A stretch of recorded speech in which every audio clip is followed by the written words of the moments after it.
I call Dr. Pamji Pama.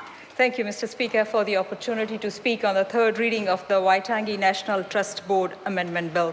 Mr. Speaker, I'm not on the Maori Affairs Select Committee, so it's a great privilege for me to be able to contribute on this bill, because this bill reflects the important partnership between the Crown and the Waitangi National Trust Board.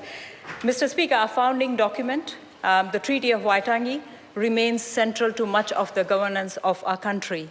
The treaty is an integral part of our constitutional framework.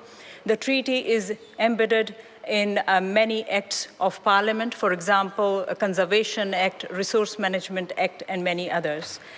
When developing policy, the government considers its responsibility under the Treaty of Waitangi alongside other factors to have the best possible outcomes for the people of New Zealand.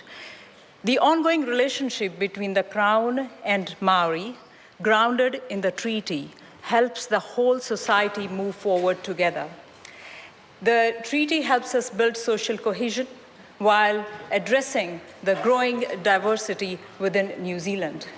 And Mr. Speaker, the combined cultural factors that we have in New Zealand, that is Maori and Pakeha, gives us a very unique identity as a nation.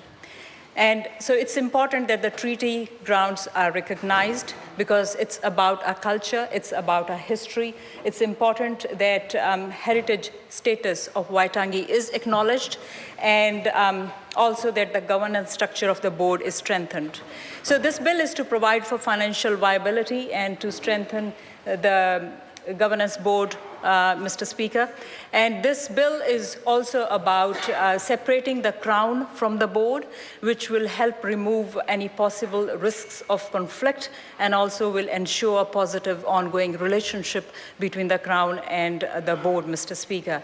This bill ties really well with the work that this national government is doing to acknowledge our history and to acknowledge our Maori people. So, Mr. Speaker, I support this bill and commend this bill to the House.